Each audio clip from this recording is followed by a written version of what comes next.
அப்பா வீட்டில் பிளாஸ்டிக் பேப்பரில் நாற்று விட்டுருந்தாங்கன்னு சொல்லியிருந்தேன்ல, அந்த நாற்று நல்லாவே வளர்ந்துருச்சு. அதை எடுத்துகிட்டு வயலுக்கு கொண்டு போகிறதுக்காக எல்லாத்தையும் வந்து ஒரு ஃபோல்ட் பண்ணி தான் எடுத்துகிட்டு போக முடியும்னு சொல்லி ஃபோல்ட் பண்ணியிருந்தாங்க. அது எப்படி கட் பண்ணுறாங்கன்னு பார்க்கலாம். பெரிய கத்தி தான் இதை, நான் பார்க்கணுன்னே நினச்சிருந்தேன் எப்படி இதை கட் பண்ணுவாங்கன்னு. பெரிய கத்தி வச்சு அப்படியே லைனாக கோடு போடுறாங்க. அதுக்கு வந்து மெஷர்மெண்ட்லாம் எதுவுமே இல்லை, உங்களுக்கு ஆல்ரெடி தெரியும் போல். அதே நம்ம ட்ரேயில் விட்டால் எந்த அளவுக்கு விடுவோமோ அதே அளவுக்கு வந்து மெஷர் பண்ணி, அப்படியே மெஷர் பண்ணல அவங்களே வந்து குத்து மதிப்பாக, ஆனால் ஈவனாக தான் இருக்குது.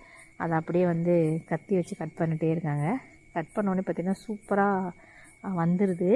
நம்ம தூக்கி பார்த்தோன்னா அழகாக வந்து அந்த பெட்லேருந்து அந்த பேப்பர்லேருந்து அழகாக அந்த நாற்று வந்துடுது. இதில் ஒரே ஒரு மைனஸ் என்னன்னு பார்த்தீங்கன்னா, ரொம்ப திக்காக இருக்குது அந்த மண், அதனால் தூக்கிறதுக்கு வந்து கொஞ்சம் கஷ்டமாக இருக்குதுன்னு சொல்கிறாங்க நாற்று தூக்குறவங்க. அது மட்டும்தான், மற்றபடி ஓகே தான். கீழே அந்த பேப்பர் பார்த்திங்களா அப்படியே இருக்குது.